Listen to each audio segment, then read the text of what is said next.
Bismillahirrahmanirrahim. Assalamualaikum warahmatullahi wabarakatuh. Apa kabar semua anak-anakku kelas 3 Imam Bukhari, Imam Muslim, dan Imam Abu Dawud? Semoga anak-anakku semua dalam keadaan sehat walafiat. Amin.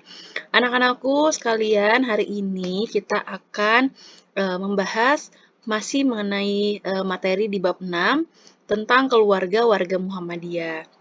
Ya, jadi anak-anakku Pujian harap semuanya menonton video ini sampai selesai dan membaca materi di e-modul kelas 3. Nah, sekarang bisa dilihat di sini di materi bab 6, kita lihat ada minggu lalu kita sudah mempelajari perilaku adil dan sederhana. Kemudian sekarang kita akan lanjut ke materi perilaku terhindar dari sifat riya. Ya, masih mengenai keluarga warga Muhammadiyah.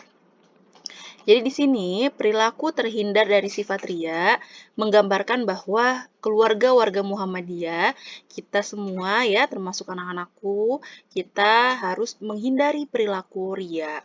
Nah, seperti apa sih perilaku riya itu dalam Islam? Untuk itu, kita akan bahas satu-satu mengenai apa itu riya, bagaimana cara kita menghindari riya, dan apa ciri-ciri riya. Jadi, kita akan bahas satu-satu di sini. Kita lihat dulu apa sih itu riya. Nah, riya itu secara bahasa adalah memperlihatkan amal kebaikan kepada orang lain.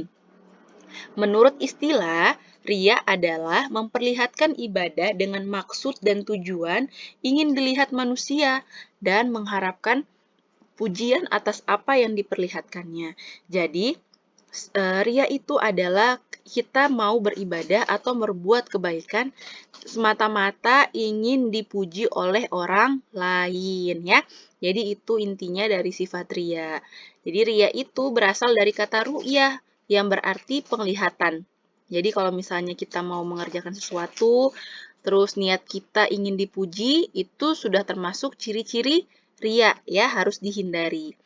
Nah, kita masuk kepada hukum riya. Sudah jelas ya, hukum riya itu tidak diperbolehkan. Salah satu dalil Quran terkait ini adalah Quran Surat Al-Ma'un ayat 4-5. Bismillahirrahmanirrahim. Fawailul lil musallin alladzina hum an sholatihim sahun alladzina hum yura'un. Jadi ini merupakan potongan ayat surat Al-Ma'un yang menjelaskan tentang riya. Ya, maka celakalah golongan orang yang sholat, yakni orang-orang yang menganggap remeh sholat mereka, yaitu orang-orang yang gemar menampak-nampakannya. Kita garis bawahi adalah orang yang gemar menampak-nampakan. Jadi, kita melaksanakan sholat dengan niat ingin ditampaki, ingin dilihat orang lain. Nah, itu sudah termasuk riya. Ya, jadi insya Allah anak-anak MUMA semuanya terhindar dari sifat riya. Contoh sifat riya nih. Contohnya, kita lihat di sini misalnya si A menunaikan sholat karena ingin dilihat oleh orang tuanya. Ya, tujuan si A mungkin hanya untuk mendapat pujian dari orang tuanya. Hanya pujian dari orang tuanya yang didapatkan tanpa mendapatkan ridho Allah. Jadi hanya pujian yang didapat, tapi malah dosa yang didapat juga. Percuma kita melaksanakan ibadah sholat, percuma anak-anakku rajin belajar, kalau misalnya niatnya hanya untuk dilihat oleh orang lain. Pahalanya nggak dapat, hanya dapat dosa. Jadi semoga anak-anakku semuanya ya, jangan sampai kita melakukan sifat-sifat riya. Ya, walaupun dalam hal-hal kecil ya, misalnya sholat atau belajar, karena riya ini merupakan termasuk dari perbuatan syirik kecil ya. Jadi jangan sampai kita melakukan hal-hal yang mendapatkan mudorot buat kita ya. Kemudian ciri-ciri riya. Nah, riya ini merupakan penyakit hati yang tidak dapat dilihat oleh penglihatan ya. Meskipun demikian, orang yang memiliki sifat riya dapat dilihat dari ciri-cirinya. Udah kelihatan nih dari ciri-cirinya, diantaranya adalah nih, yang pertama, merasa senang dan ringan dalam melaksanakan ibadah jika dilihat orang lain. Jadi dia senang nih dan dia ringan melakukan ibadahnya kalau dilihat oleh orang lain. Jadi semangat dia sholatnya. kalau dilihat. Tapi kalau nggak dilihat oleh orang lain jadi malah malas. Karena niatnya tidak benar, niatnya hanya ingin dilihat orang lain ya. Kemudian yang kedua adalah merasa senang jika perbuatannya mendapat pujian dari orang lain. Ini juga sama saja. Jadi misalnya dia melakukan sesuatu kebaikan, tapi dia senang juga dari pujian orang lain. Ini harus dihindari karena kita harus berbuat apapun itu, ya perbuatan baik, jangan sampai orang lain melihat kita. Kalau misalnya ada orang yang memuji, itu semata-mata ingin orang itu memuji kita, bukan karena sengaja kita memperlihatkan ya. Yang ketiga, ada perubahan sikap, gaya bicara, dan penampilan jika berhadapan dengan penguasa. Ini biasanya dilakukan oleh orang yang sudah bekerja atau misalnya dia mau mengambil hati atasannya atau bosnya, dia pura-pura rajin ya, gaya bicaranya dibagus-bagusin, itu termasuk dari perbuatan ria juga. Ya, jangan sampai seperti itu. Kemudian, cara menghilangkan. Nah, jadi jangan khawatir, sifat ria ini bisa kita hilangkan asal kita niat ya. Ria ini bukanlah penyakit hati yang tidak dapat diobati. Ria dapat dihilangkan sedikit demi sedikit dan dihindari dengan cara melakukan hal-hal berikut. Nih yang pertama, menghilangkan sebab-sebab ria. Ya, kita hilangkan nih sebab-sebabnya. Jadi misalnya kita hilangkan sifatnya. Kalau misalnya ada orang yang kita mau melaksanakan sholat, jangan sampai orang lain melihat. Kita umpet-umpet aja dulu ya. Kemudian yang kedua, mengikhlaskan ibadah untuk Allah ya. Kemudian yang ketiga, berusaha melawan bisikan syaitan ya. Jadi syaitan di mana-mana.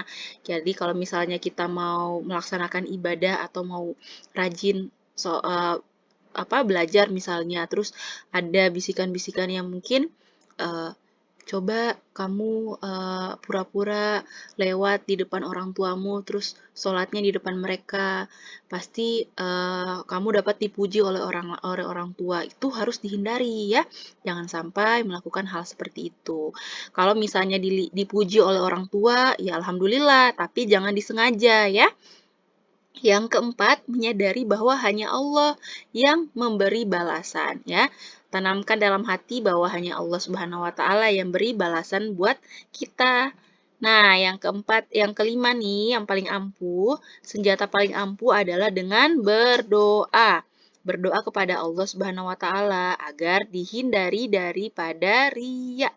Ya, jadi minta doa setiap selesai sholat atau misalnya lagi nggak ngapa-ngapain terus kita mau berdoa, silahkan dan minta kepada Allah untuk dihindarkan dari sifat ria. Yang keenam adalah sebisa mungkin menyembunyikan segala macam bentuk ibadah dan amalan ya. Jadi kalau misalnya kita mau melaksanakan amal-amalan soleh, mungkin bisa kita sembunyi-sembunyi dulu ya tanpa dilihat orang lain. Kalau misalnya orang lain melihat kita tanpa kita sengaja, ya alhamdulillah mungkin insya Allah bisa jadi motivasi untuk orang lain untuk rajin beribadah. Berarti itu pahala buat kita. Tapi kalau misalnya kita sengaja memperlihatkan, itu akan menjadi penyakit ria buat kita ya. Yang selanjutnya, tumbuhnya rasa takut bahwasanya ibadah akan ditolak jika tidak dikerjakan dengan ikhlas hanya kepada Allah. Jadi, kita harus merasa takut nih kalau misalnya kita melakukan ibadah ingin dilihat orang lain, kita takut bahwa ibadah kita tidak akan diterima. Jadi, kalau kita menanamkan sifat insya Allah mau sholat nih, kita biar dapat pahala ibadahnya diterima, jadi harus ikhlas melaksanakan sholat, jangan sampai ada unsur-unsur disengaja. Kemudian yang selanjutnya, ingatkan diri bahwa saat meninggal pun kita akan sendirian di dalam kubur. Dan yang bisa menemani kita hanya amal ibadah yang kita lakukan secara ikhlas semasa hidup. Jadi ingat nih, tanamkan dalam hati kalian semua anak-anakku bahwa kita semua akan meninggal. Dan kita akan meninggal dikuburkan dengan sendirian. Yang menemani kita hanya amalan kita. Nah, kalau misalnya kita berbuat kebaikan, kita mendapat pahala, nah kita beribadah dengan ikhlas, ya itulah yang menemani kita. Tapi kalau misalnya kita dengan sengaja, kita sudah susah-susah payah ya, melaksanakan ibadah sholat, melaksanakan ibadah perintah Allah semuanya, tapi kita melakukan dengan ria, ya itu namanya percuma. Kita tidak akan mendapat pahala, malah akan dapat dosa. Tidak ada nanti yang menemani kita kalau misalnya ibadah kita hanya ibadah kita hanya untuk dilihat orang lain ya. Mungkin penjelasan pujian sampai sini ya. Untuk minggu ini insya Allah kita pujian hanya men-share materi dan anak-anakku menonton video pembelajaran ini sampai selesai. Tidak ada tugas untuk minggu ini ya. Insya Allah minggu depan kita akan Zoom meeting dan ada tugas untuk kalian untuk minggu depan ya. Jadi untuk sekarang kalian pelajari dulu ya. Apa itu sifat ria? Belajar untuk tidak ada sifat-sifat ria dalam diri kita. Oke? Kurang lebihnya, pujian mohon maaf apabila ada kekurangan. Billahi fisabilil haq fastabiqul khairat. Assalamualaikum warahmatullahi wabarakatuh.